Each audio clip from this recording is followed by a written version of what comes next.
Michael Schumacher était intervenu et en gros avait dit où vous laissez bosser les Français, on a fait des paris où en gros moi je quitte le navire aussi.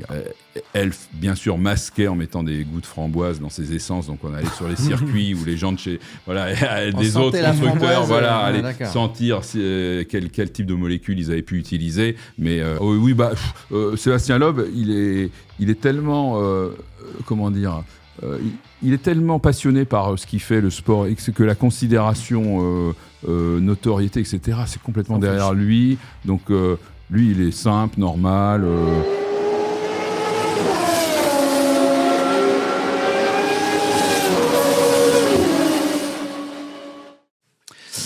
Bonjour à tous, bienvenue sur Radio Sport. Nous allons parler aujourd'hui sport automobile. Alors avec moi Max que vous connaissez. Salut Max.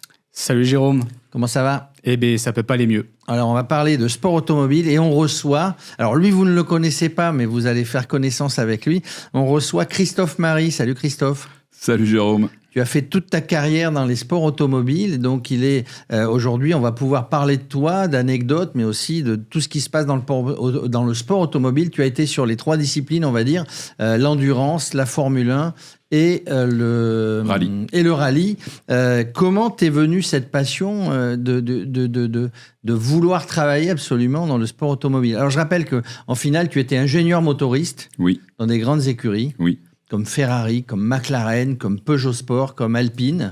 Comment c'est venu cette... Alors, j'ai bénéficié, étant tout jeune, de deux facteurs qui m'ont entraîné vers cette voie. C'est-à-dire, le premier, c'était d'être passionné par les images télévision que je pouvais voir même quand j'avais 8-9 ans à la télévision, notamment des images des 24 heures du Mans. Et la deuxième, c'est d'avoir eu un père extrêmement technicien qui me faisait à la maison toujours démonter les voitures, les moteurs, faire des amplificateurs, etc. Donc je passais beaucoup, peut-être un peu trop d'ailleurs à mon goût à l'époque où j'étais adolescent, à travailler sur de la technique à la maison avec mon père. Mais au final, ça m'a apporté une grosse formation, beaucoup de sensibilité technique, et donc ça m'a orienté dans mes études dans une filière technique, donc où j'ai pu faire ingénieur. Et effectivement, j'ai rejoint les deux, la passion d'enfant du sport automobile et la technicité pour faire un métier d'ingénieur dans le sport automobile plus tard.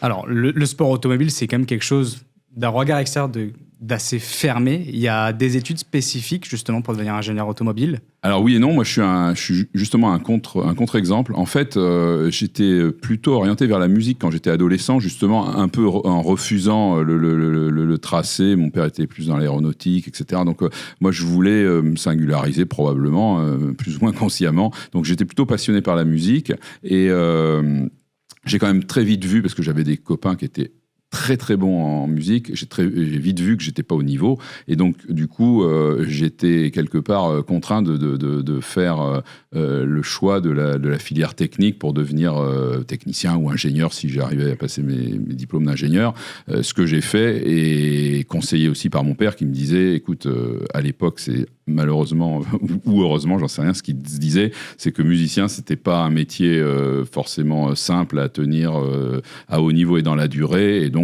qu'il fallait que je m'oriente plutôt sur des études techniques où là j'aurais eu plus de chance, ce qui a été le cas, et donc je me suis réorienté sur le tard. Par contre, ma passion du sport automobile, elle a été finalement enfouie pendant un certain nombre d'années, puisque moi j'ai intégré une école de travaux publics, et j'étais aussi passionné d'ailleurs d'engins de travaux publics, etc. Donc j'avais beaucoup de choses qui me passionnaient. J'ai toujours été très curieux, donc je me suis un peu éparpillé, mais j'ai fait l'école des travaux publics, donc qui prédispose a priori pas à travailler dans le sport automobile, sauf que durant cette école d'ingénieur, j'ai eu la chance de rencontrer des collègues qui ont monté un automobile club, qui était l'automobile club donc de l'ESTP, qui était l'école des travaux publics à Paris, et qui école qui nous a permis donc de monter cet automobile club et d'obtenir une bourse de l'ANVAR, qui était l'aide à la recherche à l'époque, de 20 000 francs de l'époque, qui nous a permis de monter un projet et surtout de payer un ingénieur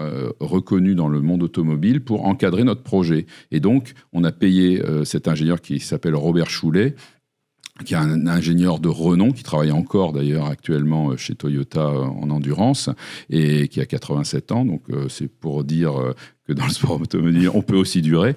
Et donc, en faisant des séances d'avancement de projet, moi j'avais ma planche à dessin à la maison, mes petites calculettes où je commençais à faire un peu de programmation, dessiner les pièces de la voiture pour participer aux 24 heures du Mans. On a utilisé cet argent, ces 20 000 francs, pour payer cet ingénieur, nous faire des séances d'avancement de projet une fois par mois à peu près, où je passais un samedi avec lui. Et donc là, j'ai découvert le métier d'ingénieur dans le sport automobile, puisque lui, il avait fait les Porsche 917, les Alpha d'endurance, il avait fait les Ligier de Formule 1 à l'époque où elle dominait tout le monde, etc. Et c'est lui qui a redessiné la 905 de chez Peugeot dans les années 90, quand elle avait été première mouture, première version faite par le design, le style de chez Peugeot, pour qu'elle ressemble à un design de marque, on va dire, mais qui était très peu efficace sur la piste. Lui, il a refait pratiquement dans un temps record, donc toujours sous la houlette de Jean Todt, et moi j'étais dans l'équipe après aussi, en même temps en tout cas à cette époque-là.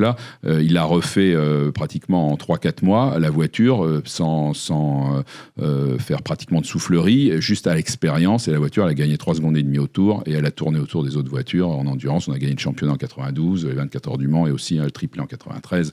Donc ça a été une rencontre extraordinaire pour moi quand j'étais à l'école, donc bien avant c'est l'exemple de la 905, mais en tout cas qui m'a fasciné de rencontrer cette personne, et ça a donné l'impulsion définitive de ma carrière pour m'orienter dans le sport automobile. Et donc à ce moment-là, quand je suis sorti de mon service militaire, où j'avais travaillé dans la recherche aérospatiale pendant 1 an, donc sur le Rafale, entrée d'air du Rafale, j'avais travaillé sur un certain nombre d'éléments d'hélices de sous-marins ou autres booster pour des missiles.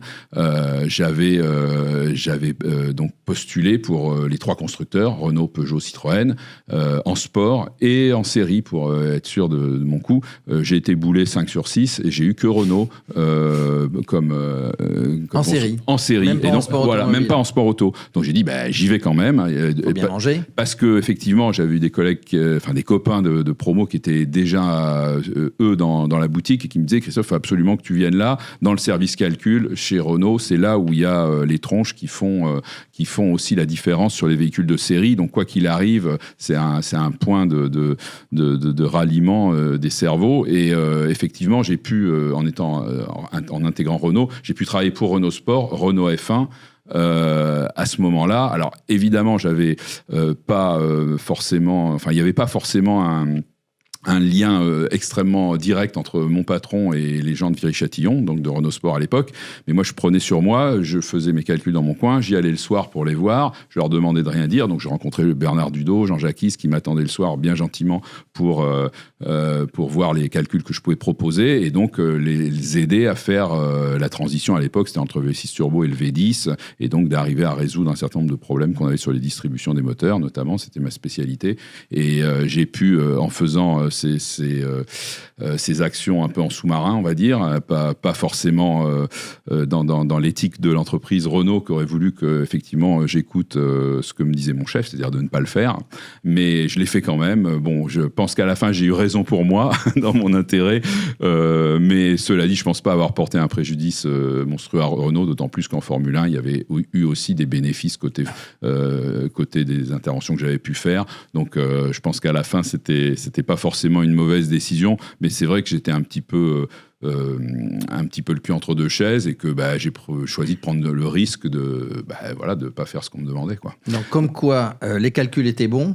Oui. et deuxième morale de l'histoire, faut pas écouter son patron. Ok. Non, je dis pas ça quand même. Non, je pense qu'il faut l'écouter. C'est juste qu'à un moment donné, il faut savoir batailler. Bon, là, moi, j'avais pas trouvé d'autre moyen que de pas le dire, mais j'avais l'aval, même si eux, effectivement, ils étaient peut-être un peu coincés aussi. Ils étaient contents de voir que je les aidais côté Viry-Châtillon. et donc du coup, voilà, on passait le truc sous silence, mais il y a beaucoup de métiers où les choses se font aussi comme ça. Voilà, c'est pas sous le manteau. C'est la suite de l'histoire avec Renault, c'était quand même assez emblématique, toutes les victoires qu'il y a eu au championnat. Oui, alors après, effectivement, chez Renault, en 92, le moteur a gagné, enfin la Viry-Châtillon, donc qui fournissait les Williams, et Nigel Mansell ont gagné le championnat du monde, avec évidemment une grosse aide à l'époque de Elf, qui avait fait un carburant qui était pratiquement...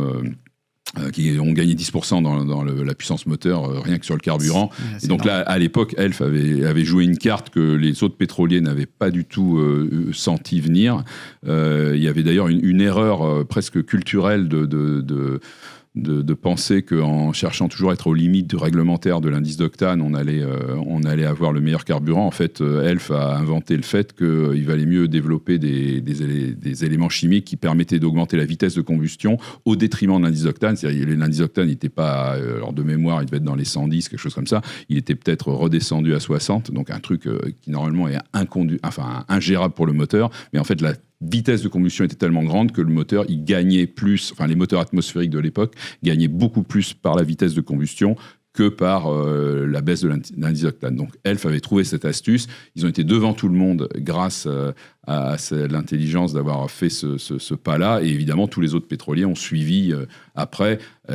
Elf, bien sûr, masquait en mettant des goûts de framboise dans ses essences, donc on allait sur les circuits où les gens de chez des autres constructeurs allaient sentir quel type de molécules ils avaient pu utiliser, mais effectivement les autres pétroliers ont pris le pas de Elf à l'époque pour développer leur propre carburant et récupérer le retard qu'ils avaient pris. Et les équipes de Elf, les pétroliers, travaillaient dans l'usine même, ou c'était vraiment... Non, c'était séparé. Alors moi j'étais chez Peugeot Sport à l'époque, donc c'était les mêmes moteurs qu'en Formule 1, sauf que nous on était en endurance, mais il fallait aussi qu'on batte les autres. Donc sur le marché, on va dire, des moteurs de Formule 1, des 3 litres atmosphériques, tout le monde était à se bagarrer pour avoir la plus grande puissance, et donc il fallait, nous on bataillait contre Ford, qui était avec Jaguar, qui était avec, je sais plus d'ailleurs, peut-être BP. Enfin en tout cas, ils avaient un pétrolier contre qui on luttait, et donc il fallait aussi, si on pouvait avoir 10% de plus dans notre moteur, il fallait surtout pas le laisser tomber. Donc on était avec Esso, et on a fait ce qu'on a pu pour rattraper le train, mais ça n'a pas été simple. Hors antenne, je vous raconterai une autre histoire. Il ne veut pas tout nous dire. Non, mais ce qui est important, peut-être qu'on y reviendra, on est sur ta carrière, et puis les différentes phases. Anecdotes. Mais ce qui est important, et dire à nos auditeurs, aux gens qui nous écoutent, c'est que la Formule 1, oui, il y a beaucoup d'argent, mais la Formule 1, pour toutes les marques, c'est aussi de la recherche, c'est de l'innovation, pour que ça se retrouve après chez monsieur et madame tout le monde. Alors ça, on va dire qu'il y a eu différentes époques dans la Formule 1 et les constructeurs de série. Il y a eu des époques, effectivement, où la Formule 1 était plus une affaire de garagiste, probablement moins structurée que la série, et avec beaucoup de flexibilité, rapidité de développement. Donc ça pouvait être un secteur sur lequel on investissait pour développer des choses rapidement.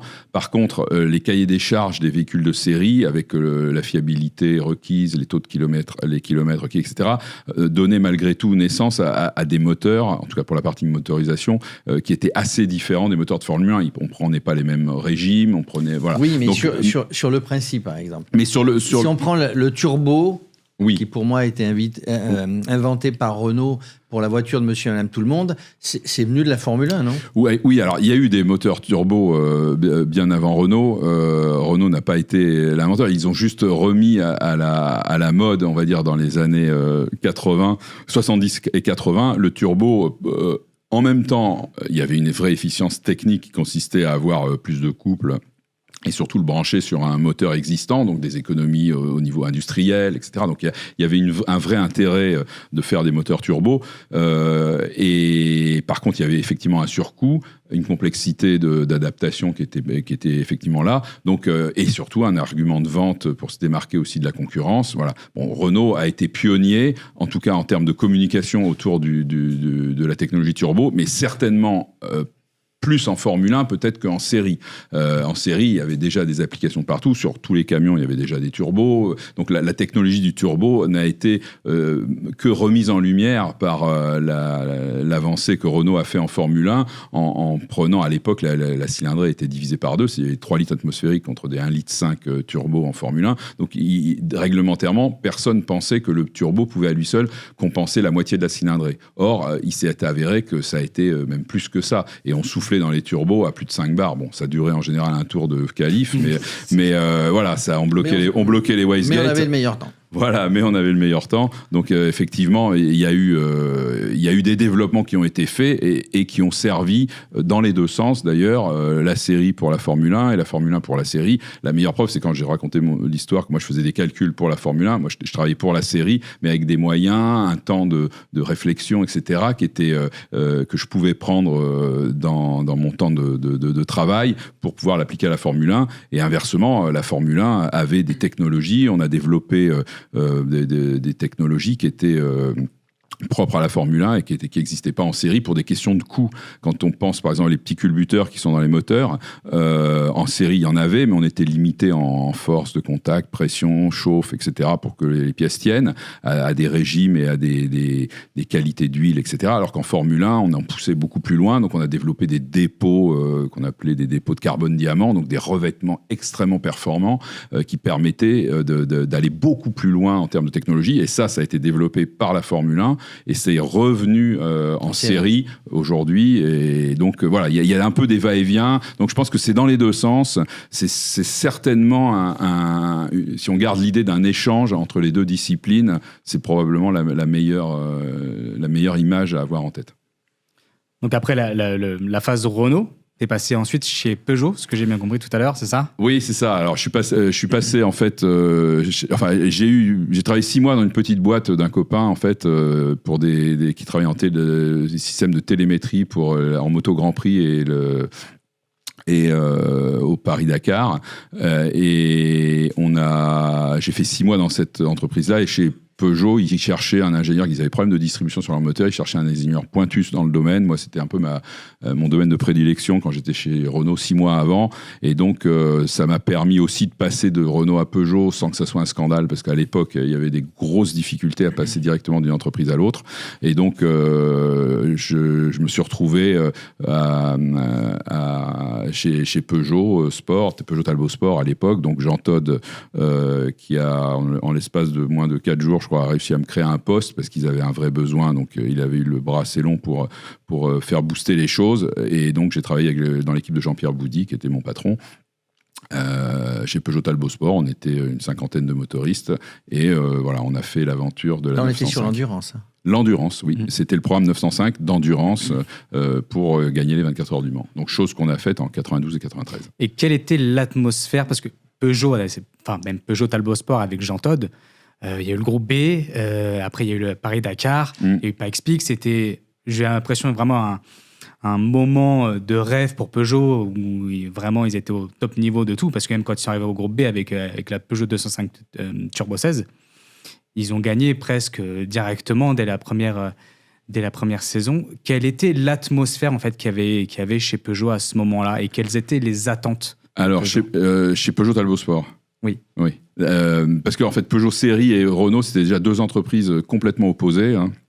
Donc, on ressentait moins la différence entre Renault Sport et Peugeot Talbot Sport, qui étaient deux entreprises sportives avec, on va dire, des valeurs grosso modo sportives. C'était à peu près les mêmes, alors que les entreprises mères étaient très différentes. Hein. Renault était plus une entreprise de gauche, personne n'avait la cravate jusqu'au directeur, etc. Peugeot était au contraire très traditionnaliste, conservatrice, tous les dessinateurs avaient la cravate. Bon, voilà.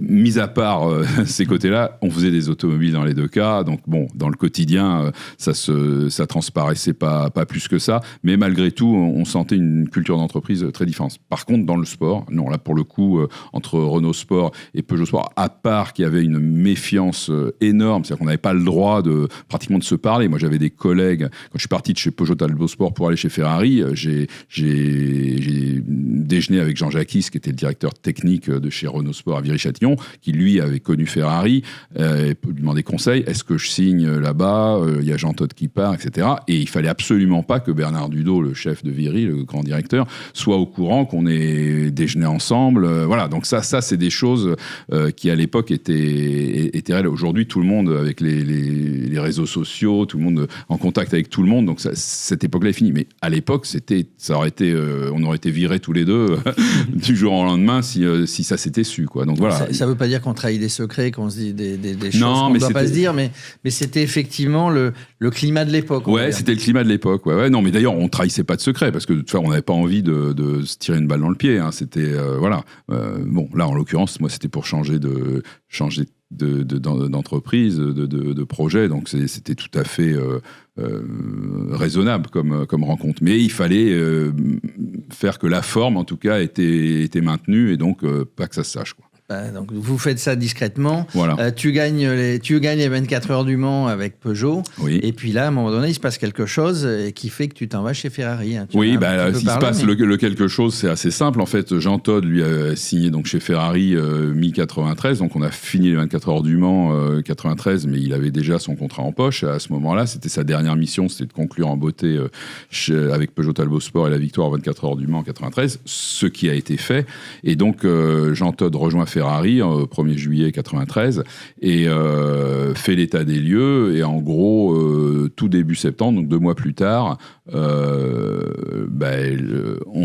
est en contact et à ce moment-là me propose de rejoindre Ferrari. Donc j'ai fait semblant de réfléchir un petit peu. J'ai fini par dire laissez-moi un petit peu de réflexion. Je vais voir comment mettre bout à bout tous les morceaux et puis je vous donnerai ma réponse. Bon, je vais donner très rapidement ma réponse qui était positive, évidemment. Et donc j'ai pensé à ce moment-là faire mes bagages pour pouvoir aller en Italie. Oui, pour partir en Italie. Mais tu dis, t'as pas beaucoup réfléchi. Quand on est dans le sport automobile, quand on est passionné, quand il y a Ferrari qui vient te chercher, c'est pas inespéré puisque c'est par rapport à ta valeur, mais c'est le Graal d'aller.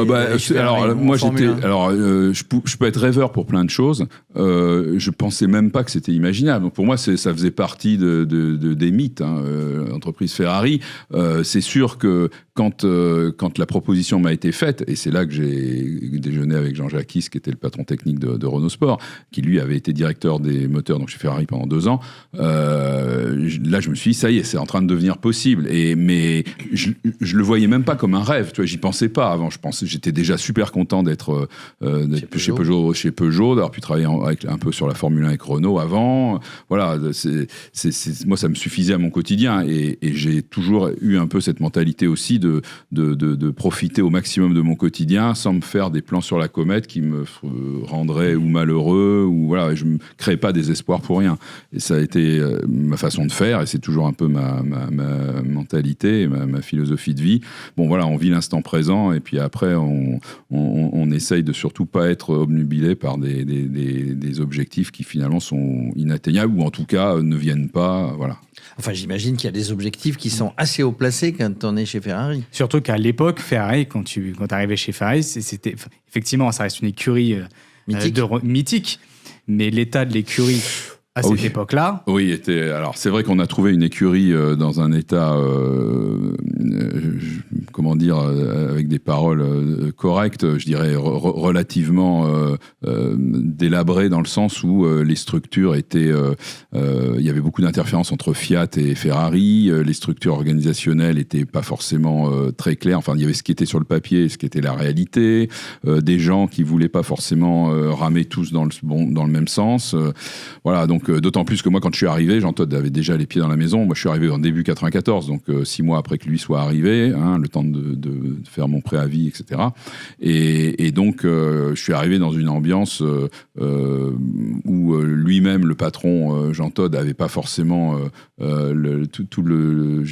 l'appui qu'il aurait pu avoir ou dû avoir par la presse italienne. Donc voilà, et c'était quand même un Français qui venait à la tête de chez Ferrari. Ça faisait pas plaisir à tout le monde et aux gens qui étaient en place. Bon, voilà, donc le contexte était compliqué. Et puis on avait des gros problèmes de fiabilité. Donc la première année chez Ferrari en 94, il y a eu des, enfin en tout cas dans le domaine dans lequel j'étais moi, j'ai hérité d'un moteur qui était conçu et pour certaines parties pas bien conçu, en tout cas pas au niveau d'attente qui était celui d'avoir une fiabilité parfaite. Donc on avait des ruptures moteurs en course et il fallait faire du contenir, les containment comme on dit en anglais, pour essayer de malgré tout de faire les courses sans se prendre tous les moteurs dans la tête à chaque course. Donc ça a été assez compliqué cette première année. Puis après la deuxième année où on avait encore le V12 puisque c'était un V12 3 litres 5 la première année, 3 litres en 95. Là ça a été un peu plus facile parce que j'ai eu un peu plus de temps pour mettre les choses au point où on n'a eu qu'une casse moteur de mémoire, c'était en Hongrie en 95. Et après, on est passé au V10. Donc là, le V10, en fait, c'est le moteur qu'on avait développé, nous, Français, quand on avait été chez Ferrari. Puisque finalement, chez Ferrari, ils n'avaient jamais fait de V10. Moi, j'avais fait la partie haute du moteur, en tout cas. J'avais un collègue, Gilles Simon, qui avait fait la partie basse chez Peugeot. Et du coup, on avait été embarqués par Jean Todt, tous les deux, pour aller chez Ferrari. D'ailleurs, ça avait créé une petite parenthèse, une grosse difficulté, c'est que Peugeot a voulu intenter un procès à Fiat, à l'époque, pour débauche d'ingénieurs. Parce qu'on avait été deux. Bon, voilà, donc ça s'est très mal passé dans un premier temps. Surtout quand on voit Peugeot après, quand ils sont arrivés en Formule 1. Oui, voilà. C'était pas forcément concluant. Exactement. Donc, il y a eu d'abord des pressions énormes où moi, il me téléphonait le soir jusqu'à 11h pour me faire changer d'avis, etc. Enfin bon, où j'ai dû, à un moment donné, au bout de 15 jours, j'ai dit maintenant arrêtez. J'étais voir les grands patrons chez Peugeot. Je leur ai dit on peut plus se comporter comme ça devenait intenable. J'avais Jean Todt à l'autre bout du fil qui me disait mais Christophe, vous inquiétez pas, on va arranger tout ça, etc. Et je dis oui, mais bon, en attendant, ils me foutent une pression pas possible chez Peugeot. Ils me disaient que j'allais être grillé partout, que j'allais jamais pouvoir bosser chez Ferrari, que j'allais voir ce que j'allais voir, etc. Donc voilà. Donc ça a été lourd à vivre. Et à ce moment-là, quand on est parti, après ils se sont mis d'accord entre, je dirais, Jacques Calvé qui était le patron de PSA à l'époque et Gianni Agnelli qui était le patron de Fiat. Ça s'est arrangé à très haut niveau. Bon, l'affaire s'est étouffée, mais c'est vrai que pendant un certain temps, je me suis dit, merde, est-ce que je vais pas finir et où et comment dans les choux. Voilà. Alors, est-ce qu'on peut imaginer, parce que donc il se passe 1 an, il se passe 2 ans, le moteur V10 qui arrive, voilà, et Ferrari qui recommence à gagner, est-ce que c'est parce que les Français sont arrivés, on va faire du cocorico, ou est-ce que c'est parce que les Italiens, qui sont très religieux, où il y avait un prêtre en début de saison qui venait bénir le moteur, la voiture. Alors, ouais, c'est grâce à quoi ? Ouais, alors grâce aux prêtres, forcément. Non, on était. Il faut vraiment avoir cette composante-là en tête. C'est qu'effectivement, c'est un pays où la religion le concept de laïcité, d'ailleurs, n'existe pas en Italie. Hein. C'est, quand on leur prononce ce mot-là, ils me regardent toujours avec des yeux bizarres. Donc, eux, la religion, elle fait partie intégrante de la vie. À l'école, il y a les madones qui sont sur les murs de l'école. Au boulot, il y avait le prêtre qui venait effectivement bénir nos moteurs, bénir nos bancs d'essai, bénir nos bureaux. Il fallait réciter le Notre Père dans les bureaux en italien. Alors, en italien, je savais pas, donc il me disait c'est pas grave, vous le faites en français. Allez hop, je le faisais en français. Je pense pas avoir fait trop d'erreurs. Et donc de nos souvenirs d'enfance. Le secret, il est là. Voilà, le secret, il est là. Et l'autre secret, c'est le Lambrusco, qui est le vin pétillant local. Chaque fois que Luca Di Montezze, le président de Ferrari, était interrogé par les journalistes qui lui demandaient c'est quoi le secret de Ferrari, à chaque fois il sortait le Lambrusco. Non, le secret, c'est effectivement d'avoir pris des gens d'origines diverses, de cultures différentes, comme nous les Français avec les Italiens. Au moteur, on était surtout français-italiens.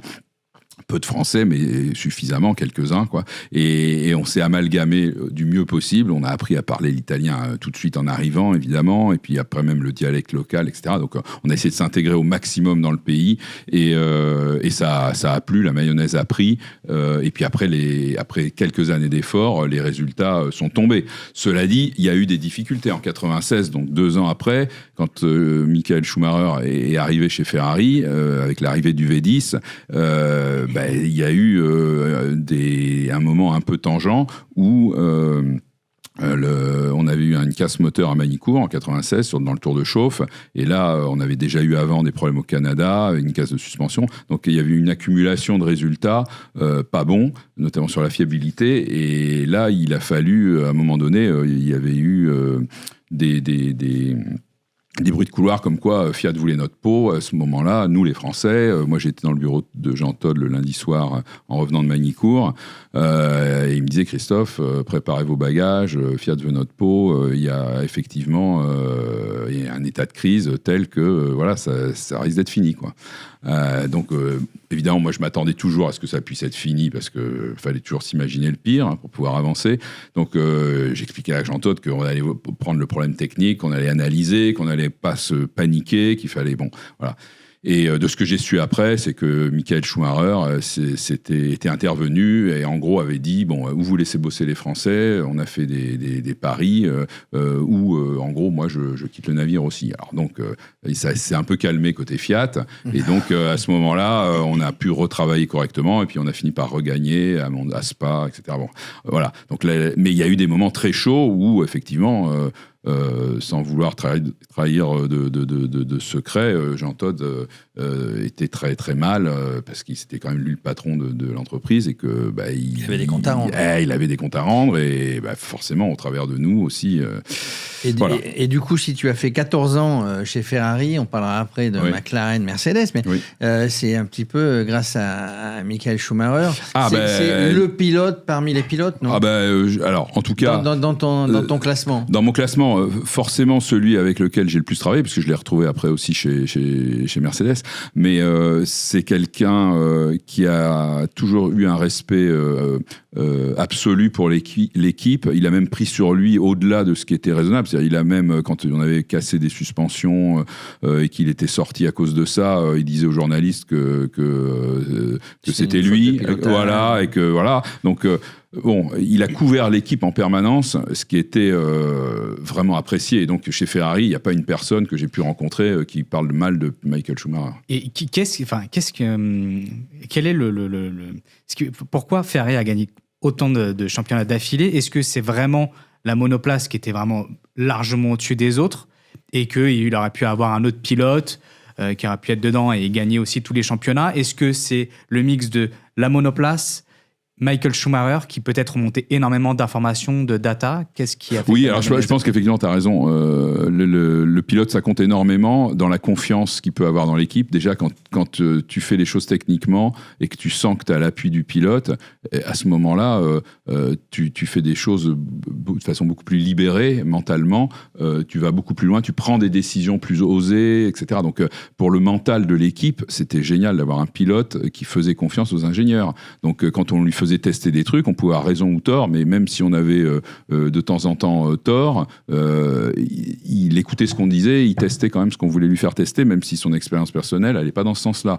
Donc oui, l'ouverture d'esprit, le fait qu'il avait un dialogue technique, mais au niveau où il pouvait aller, il jouait pas les super techniciens, il était vraiment au niveau juste où il fallait qu'il soit, il nous donnait les informations. Après, il pouvait se tromper. Quand on avait pour la première fois essayé le traction control sur la voiture, on lui a fait faire un tour, on lui a dit bon voilà, maintenant on te met le traction control, alors comment tu trouves? Ça avance pas, etc. On lui dit écoute, viens voir la télémétrie, tu tournes une demi-seconde plus vite que 100, quoi. Ah bon? Voilà, donc ça c'est des choses qui sont des choses que le pilote, dans ce qu'il ressent et dans ce qu'il dit, peuvent être à l'opposé de ce qui se voit. Donc il faut un échange en fait entre techniciens et les pilotes. C'est ça qui fait la force de l'équipe. Donc pour répondre à ta question, oui, c'est, je dirais, le pilote qui a créé aussi, en même temps que le patron et tout le monde, cette espèce de synergie, cette communion technique et mentale qui fait qu'à la fin il y a du succès. Et une fois que t'es rentré dans la spirale du succès, tout devient plus facile parce que tu as la confiance, les réunions se passent bien, on prend les justes décisions. Voilà. Et puis j'ai l'impression que vraiment Jean Todt était là au quotidien, on le voyait vraiment partout. Il était tout le temps là. Oui. Et on voyait vraiment le couple. C'est le patron, le vrai. Oui, mais pour le coup, on voyait vraiment. Entre guillemets, le Jean de Poulain avec Michael Schumacher, Jean Todt, et même sur les podiums, ils étaient tout le temps ensemble, sûr, et on avait l'impression que Jean Todt, quand il est arrivé chez Ferrari, a fait une grosse restructuration d'ailleurs. Oui, bien sûr. Mais il a surtout été présent de 9h du matin à 10h le soir. Hein, donc il bossait. Il était très présent, quoi. Le boulot, c'était à Maranello. Hein. Sur les circuits, on le voyait, etc. Mais c'était la goutte, c'était la cerise sur le gâteau. C'est entre deux épreuves que le travail se fait. Oui. Et on n'a pas parlé de Ross Brawn d'ailleurs. Ross Brown, bien sûr, qui a un rôle formidable lui aussi, avec énormément de tranquillité, de placidité. Oui, c'est un ingénieur, oui. Et Ross, effectivement, moi, quand je suis passé après chez Mercedes, je l'ai retrouvé là-bas. Ça, je pourrais vous le raconter après. Mais chez Ferrari, en tout cas, il a eu un rôle essentiel. Mais voilà, c'était pas une équipe où il y avait Mbappé, Zidane, Messi, etc. Il n'y avait pas que des attaquants. Il y avait la bonne personne à chaque position. Mais qu'est-ce qu'il nous fait, là, à dire du mal du PSG? Non, je disais où il y a des rôles qui se superposent et puis des trous à d'autres endroits. Par contre, est-ce que Michael Schumacher, sur les circuits, il amenait son chien? Alors, oui, parce que ça, c'est effectivement une anecdote. On était un jour à une fin de séance d'essai à Fiorano, donc qui est la piste accolée à l'usine de Maranello, et on débriefait la journée d'essai. Il avait amené son chien. Bon, voilà, et puis le chien, il allait. On était une dizaine d'ingénieurs assis en cercle là pour faire le débrief dans la petite cahute au centre de la piste. Et à un moment donné, le chien, il allait des uns vers les autres, et moi, tout le monde le caressait. Moi, je le caresse. Je sais pas, il avait mal réagi ou pas. Il m'a sauté à la figure et il m'a mordu. Et donc là, alors je saignais un petit peu, pas beaucoup, mais bon, là, Michael s'est levé, a pris son chien, il l'a emmené dehors. Il lui a mis une rouste, moi j'ai dû arrêter, je lui ai dit, mais Michael, arrête, tu vas le tuer ton chien, arrête, ça laisse tomber, quoi. Il était fou furieux contre le chien, et après il s'est dit, non mais j'ai fait une connerie, jamais j'aurais dû l'amener. Je lui ai dit, écoute, viens, t'as ton appartement, on va voir ce que j'ai là-haut. Alors on est monté dans ces appartements, on a dans la salle de bain, on a regardé, j'étais vacciné contre le tétanos, je lui ai dit, écoute, laisse tomber, il y a rien, plus de peur que de mal. Il me dit, non, mais moi maintenant ma chienne, elle avait 6 mois, je vais la faire dresser, etc. Bon.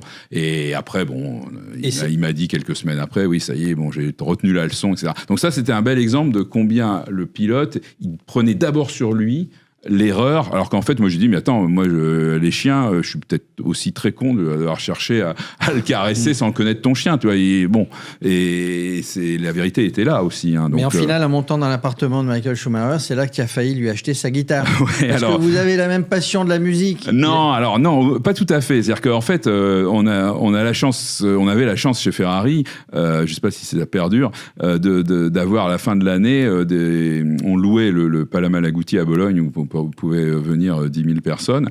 Donc en général, il n'était pas tout à fait plein parce qu'on était invité les familles, les participants de l'écurie, Ferrari plus les gens de la série aussi, plus leurs conjoints, pour voir un spectacle où là étaient invités les artistes comme Eric Clapton ou autres, Bocelli, etc. Donc on avait un spectacle de fin d'année rien que pour nous. Et donc, à ce titre-là, Eric Clapton, il avait fait faire 2 guitares couleur rouge Ferrari, signées évidemment Eric Clapton, une pour Michael Schumacher, une pour Rubens Barrichello, qui étaient nos 2 pilotes de l'époque. Et donc, ils avaient gardé la guitare. Et moi, quand je suis rentré dans son appart au milieu de la piste de Fiorano, je vois la guitare au mur. Alors je dis à Michael, mais ta guitare, tu la joues? Il me dit, non, moi, je joue pas, non, je sais pas jouer et tout. Je dis, là, tu me la vends. Il me dit non, je peux pas. Non, c'est un cadeau. Je sais que c'est un cadeau. C'est Clapton qui te l'a filé. Oui, mais bon, voilà, non, mais je lui dis, écoute, si jamais un jour tu changes d'avis, tu penses ça. Il me dit ouais, d'accord, ok, bon, voilà, ça s'est arrêté là. Donc il a toujours la guitare. L'anecdote musicale. Voilà. Ouais. Donc dans toutes ces périodes, Ferrari gagne, etc. Donc parce que c'est du travail, parce qu'il y a une cohésion dans l'équipe, Max te posait la question, parce que c'est une équipe soudée, parce qu'il y a des bons pilotes, parce qu'il y a des bons régleurs.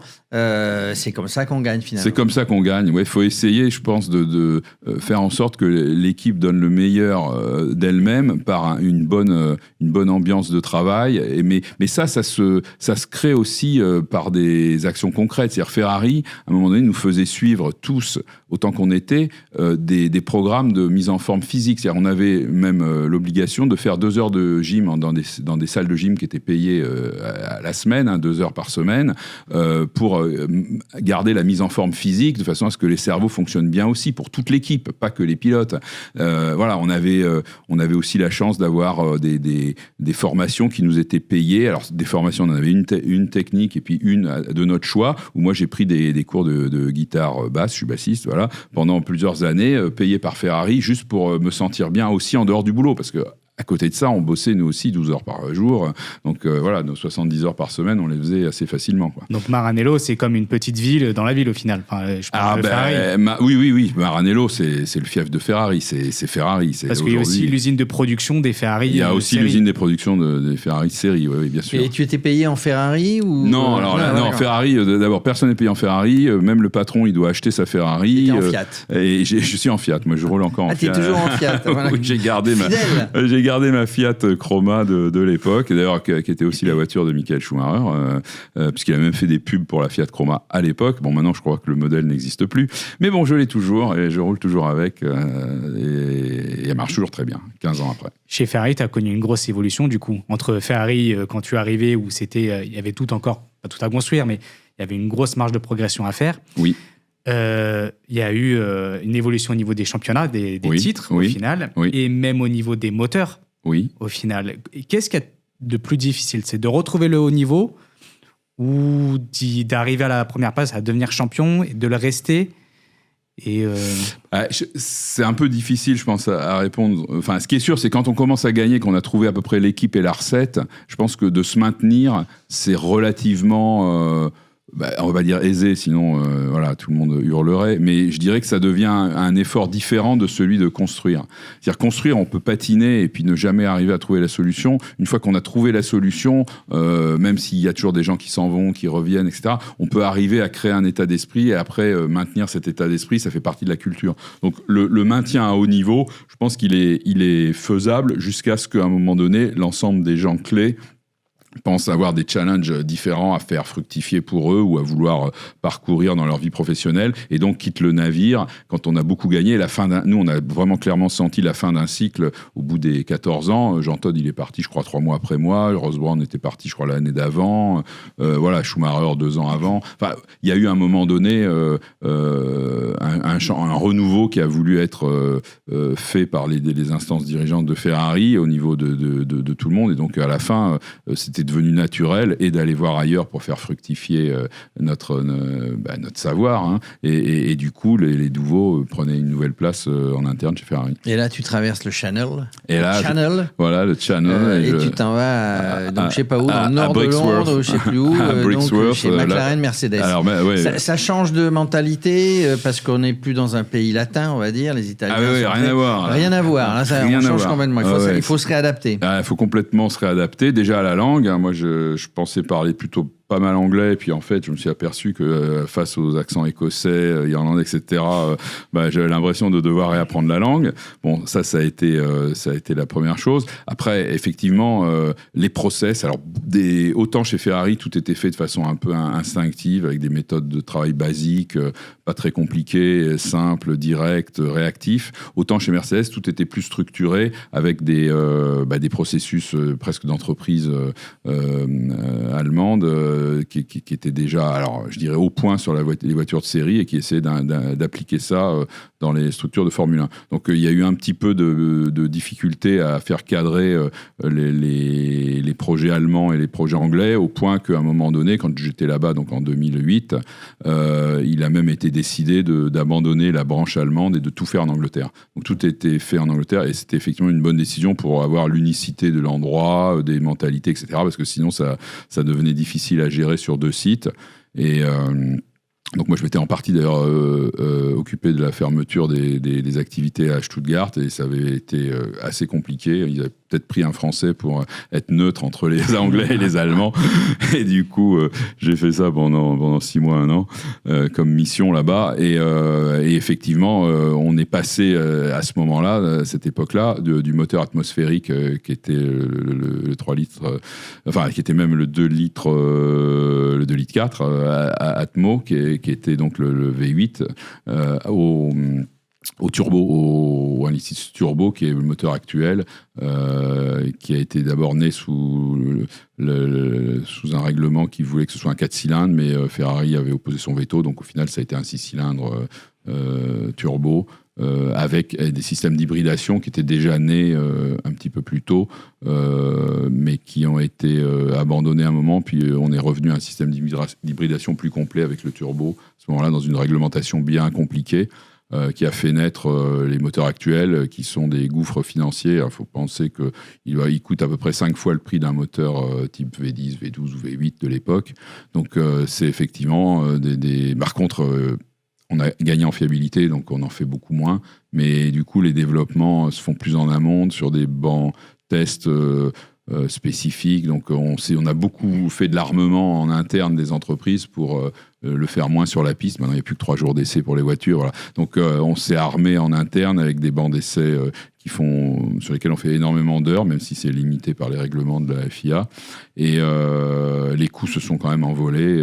Aujourd'hui, c'est vrai que les coûts de la Formule 1, ça reste il y a de l'inflation, majeure. On va dire. Ouais, ça reste une difficulté majeure. Et la FIA veut absolument réduire. Mais bon, les constructeurs... Mais justement, aujourd'hui, quand on parle de moteur, qu'on parle de voiture, est-ce que chaque année, on repart de zéro ? Non, je crois pas, tu vas nous le dire. Mais est-ce qu'aujourd'hui, on est en 2023, le championnat va commencer.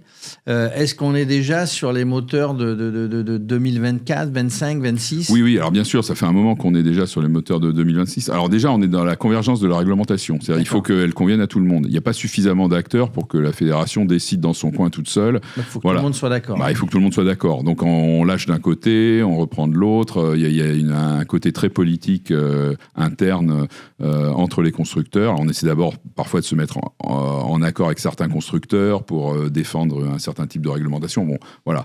À la fin, ce qu'on veut, c'est que effectivement la Formule 1 soit un bon spectacle. Ça, tout le monde est d'accord. Qu'on dépense pas trop d'argent, si possible. Là aussi, tout le monde est d'accord. Par contre, sur le comment on y arrive, là, ça devient plus compliqué et les débats s'ouvrent. Donc aujourd'hui, pour parler simplement, pour 2026, l'évolution majeure, c'est d'essayer de faire un taux d'électrification du véhicule plus élevé que ce qui était le cas aujourd'hui. Donc dans le ratio des puissances disponibles entre le moteur électrique et puis le moteur thermique, voilà, il y aura beaucoup plus d'électrique que de thermique. Des voitures hybrides alors. Oui, elles sont déjà hybrides, mais c'est qu'en fait, c'est pas une petite hybridation qui te fait faire, tu vois, qui te donne 3 km/h de plus. Là, tu peux compter sur des kilowatts. Sur quelques chevaux en plus. Voilà, quelques chevaux en plus. Puis c'est surtout un nouveau type de carburant aussi. Alors, il y a aussi un nouveau type de carburant où là, il y a des développements. Là aussi, c'est fait avec les pétroliers pour essayer de trouver des règlements qui conviennent à tout le monde. Et évidemment, tout le monde veut aller vers le green, les carburants qui sont le plus dans l'air du temps, c'est-à-dire limitation du carbone, zéro carbone, etc. Bon, ça, je dirais que c'est encore un autre débat, un vaste débat qui a pas fini d'être ouvert. Donc tu passes quelques années chez McLaren Mercedes, Michael Schumacher, Lewis Hamilton. Oui. T'es passé avec tous les champions du monde, toi. Bah, les dernières années, les 40 dernières années presque. Ouais, j'ai vu aussi. Eux, ils disent qu'ils sont tous passés avec Christophe Maé. Voilà, ça doit être ça, ouais. Je crois que du coup, après, parce qu'on voudrait avoir ton avis sur la saison qui démarre, mais du coup, après, tu reviens en France, tu reviens chez Renault. Non, je reviens d'abord chez Peugeot. Chez Peugeot. Voilà, pour prendre en charge les moteurs donc des 24 heures du Mans de la 908, mais à peine arrivé en France, donc j'avais signé en juillet-août de 2011, je reviens janvier 2012, le 18 janvier 2012, arrêt du programme de la 908, on envoie les voitures aux États-Unis, on repart en sens arrière, en sens inverse, on fait revenir les équipes, décision de l'entreprise, il n'y a plus assez d'argent chez PSA. Il y en a, mais on ne veut pas le consacrer à ça. Non, il n'y en avait vraiment plus. Je pense que PSA est passé pas loin de mettre la clé sous le paillasson dans ces années-là, un peu plus tard, là. Donc vers 2013, 2014. Donc ça a été difficile pour tout le monde. Ça a été probablement effectivement le bon choix à ce moment-là pour l'entreprise PSA. Par contre, effectivement, pour nous, on nous a dit en gros, maintenant, allez chercher du boulot ailleurs. Donc là, ça c'était compliqué dans le sens où aller chercher du boulot ailleurs, c'était faire des CV, envoyer nos CV à droite à gauche. Alors moi j'ai fait comme tout le monde. Ça fait longtemps que tu n'en avais pas fait. Et alors, ouais, mais en fait, non, mais ça se remet au goût du jour assez rapidement, hein, en fait. Et du coup, j'ai refait mon CV, mais bon, quand les entreprises, alors j'avais postulé à la SNCF, à plein d'endroits, et ils voyaient mon CV, ils disaient, mais monsieur, qu'est-ce qu'on va faire de vous, quoi, avec vos titres, vos 100 victoires en Formule 1, machin, tout ça. Nous, on ne saura pas quoi faire de vous. Donc, à chaque fois, ça a été des refus. Et en fait, on a été quelque part chanceux que notre sponsor, qui était Total, et qui avait déjà une ligne budgétaire, donc il les avait mis sur la table pour sponsoriser la 908, donc des 24 heures du Mans en 2012, ils avaient cet argent disponible et donc ils ont dit on va le convertir en un autre projet. Et donc moi j'ai été chargé de diriger techniquement ce projet-là, qui était un projet de véhicule de série, donc qui était une 208, qui s'est appelée 208 hybride FE, qui devait passer de 100 grammes de CO2 à 50 grammes de CO2 en consommation. C'est-à-dire qu'il fallait qu'on divise par 2 la consommation de CO2 de la voiture. Donc la consommation de CO2, c'est les émissions de CO2, c'est la consommation en carburant de la voiture. Et donc on s'est dit comment on va faire. Alors Total a dit voilà, on vous donne tant de millions d'euros, vous allez nous faire 2 véhicules démonstrateurs et vous vous débrouillez avec ça et vous mettez le nombre de gens que vous pouvez. Alors on ne pouvait mettre que 12 personnes, on a été 12 à être payés par Total à ce moment-là, donc sauvés par Total pour faire ce projet-là. Et le but, c'était de faire la voiture 2 litres au 100, qui était à peu près, donc correspondait aux 50 grammes de CO2. Et donc on a refait une voiture, on est parti d'une voiture de série, mais on a tout refait. On a refait intégralement le moteur, on a mis une hybridation. On a utilisé notamment la batterie de la 908, qui était une voiture hybride, qu'on a mise dedans pour faire l'hybridation. On a travaillé avec Michelin pour développer des pneus particuliers. Voilà, on a fait des séances d'aérodynamique, on a travaillé avec le style, etc. Donc la voiture, elle s'appelle la 208 hybride FE. Si vous allez sur Internet, vous allez pouvoir la voir. C'est le véhicule qui, effectivement, a battu le record du monde pour une 5 places de consommation. On a fait 1,9 litre. C'est-à-dire on a fait en fait 46 grammes de CO2. On a fait même mieux que l'objectif, même si le jour où on a passé devant l'UTAC, qui est l'organisme qui officialise les résultats, on n'était absolument pas certain, même loin de là, d'être capable d'avoir fait ce record. Et en fait, on a réussi à le faire, d'ailleurs, au point où le gars de l'UTAC, quand il est venu vérifier il a passé 3 heures à tout vérifier, il était en sueur, j'avais l'impression qu'il allait se trouver mal, et moi j'étais resté, mes gars étaient partis boire un café, une fois qu'on avait fait le tir dans la salle d'essai, et je voyais mon gars de l'UTAC qui perdait connaissance presque. Il me dit, je lui dis, mais qu'est-ce qui vous arrive? Vous avez un problème? Il me dit, mais j'ai jamais vu ça, quoi. Il me dit, vous avez fait 43 grammes, après il nous a corrigé à 46. Enfin voilà, le véhicule était stratosphérique. Et effectivement, on avait mis tout ce qu'on avait pu dans le moteur, on avait poussé, on n'avait rien à perdre. De toute façon, on était viré de chez Peugeot.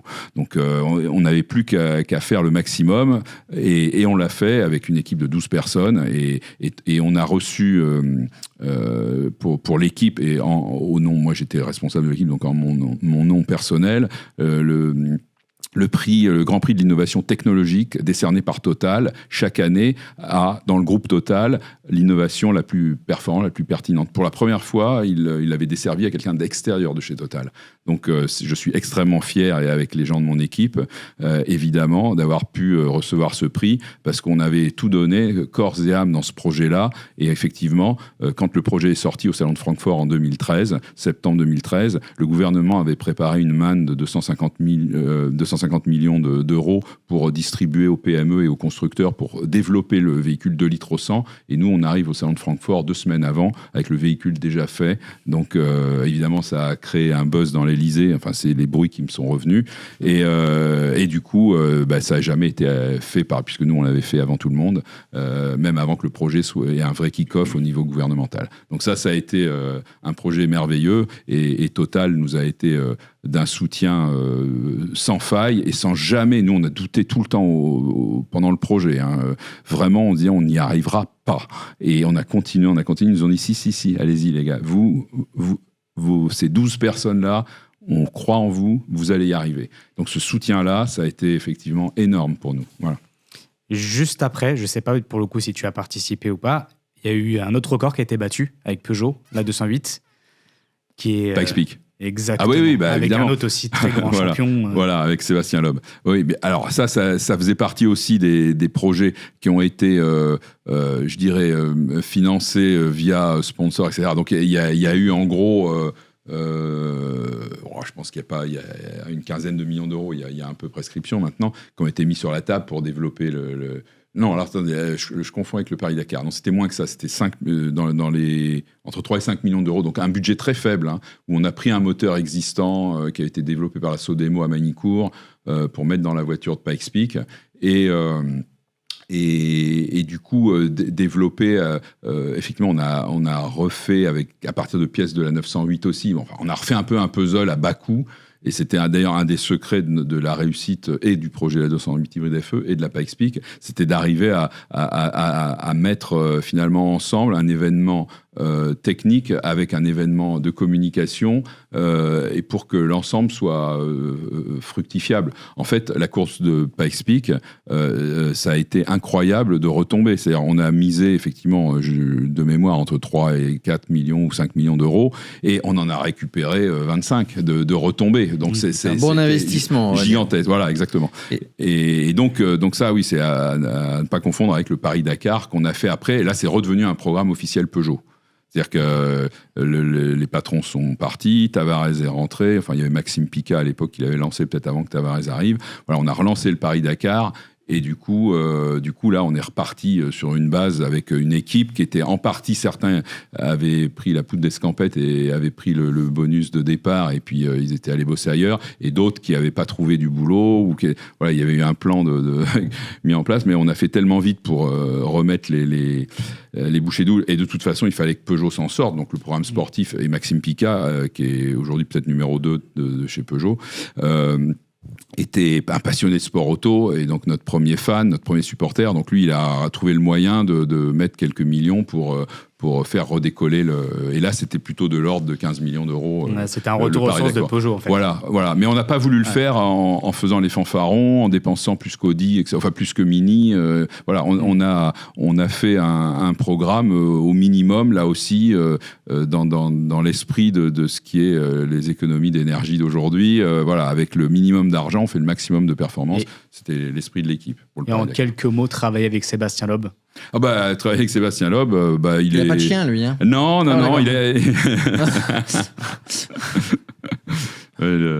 non, j'allais dire, il a une femme qui surveille aussi. Surveille aussi. Ouais, bon. Elle ne mord pas. Non, mais elle surveille s'il range bien sa combinaison après avoir fait l'essai. Facile de travailler parce que c'est un vrai professionnel, un excellent pilote et un gars un petit peu comme tu disais avec Michael Schumacher qui rentre dans l'équipe et qui ne dit pas je suis au-dessus. Ah ouais, oui, Sébastien Loeb, il est tellement, comment dire, il est tellement passionné par ce qu'il fait, le sport, et que la considération, notoriété, etc., c'est complètement derrière lui. Donc, lui, il est simple, normal. Ouais, bon, voilà, il est...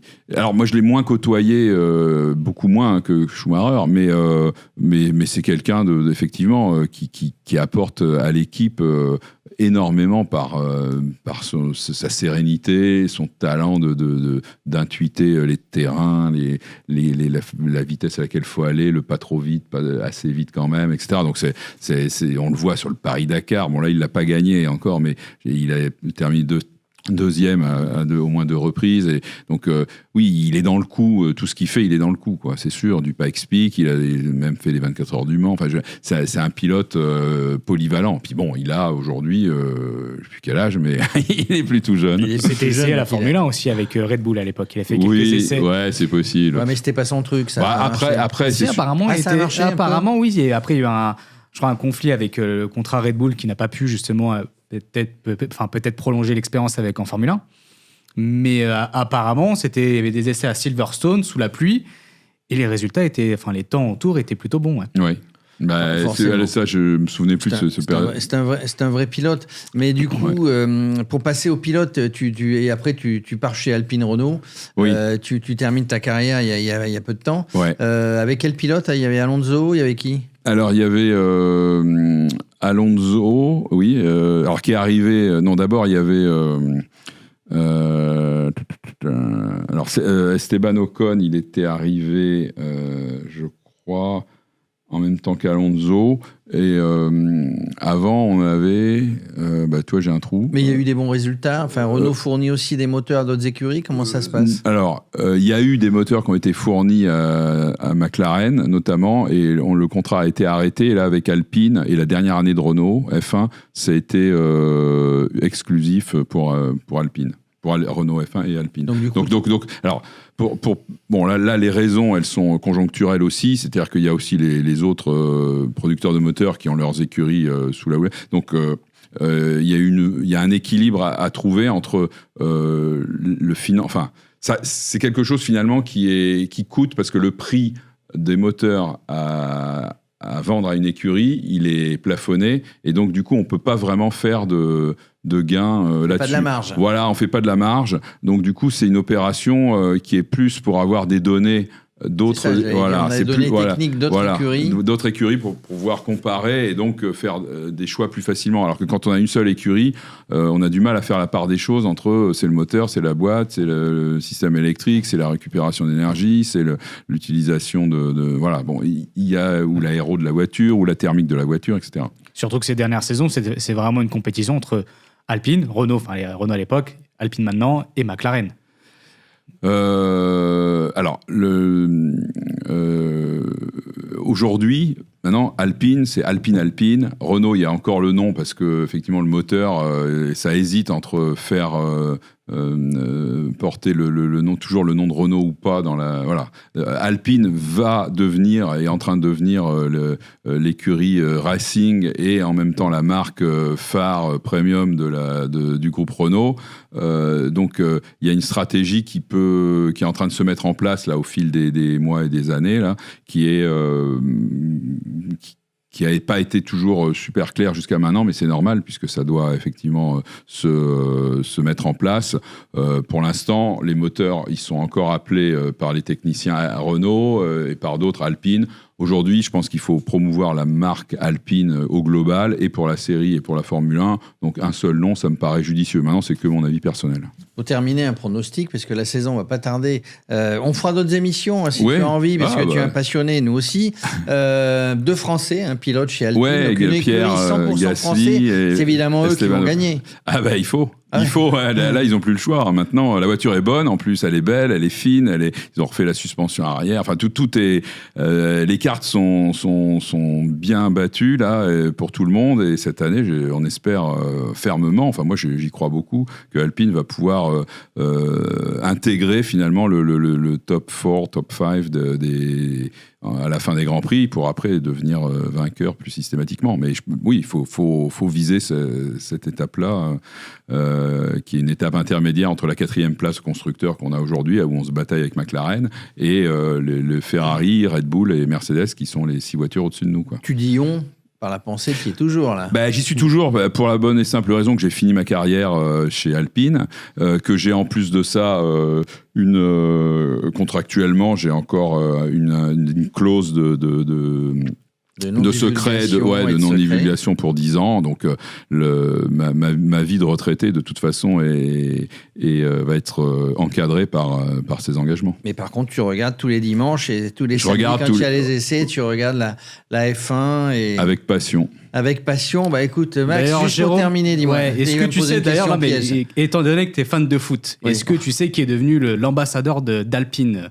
Oui. Alors oui, le dernier ambassadeur, Zizou évidemment. Donc on a une écurie, 100% français. Je sais pas pourquoi Zizou est devenu l'ambassadeur, mais effectivement, on reste complètement français. Tout ça était très intéressant. Merci Christophe, merci Max, merci Christophe de nous avoir parlé de ta carrière. Si tu le souhaites, puisqu'on lance la Formule 1 et le sport automobile sur Radio Sport, tu reviens quand tu veux, on parlera, là, il y a les essais, les premiers essais qui démarrent. Le 23, et puis la saison va démarrer après. C'est très passionnant, surtout quand On a des passionnés comme vous deux, hein. Max est un passionné aussi. Merci en tout cas d'être venu nous parler de ta carrière, des anecdotes. En tout cas, moi qui te connais un peu, j'ai beaucoup appris en tout cas sur ta carrière de technicien moteur dans ces écuries de Formule 1 et d'endurance et le reste. Merci Jérôme, ça a été un plaisir aussi pour moi et je reviendrai avec tout autant de plaisir. Merci. Merci Max. Merci beaucoup. Merci.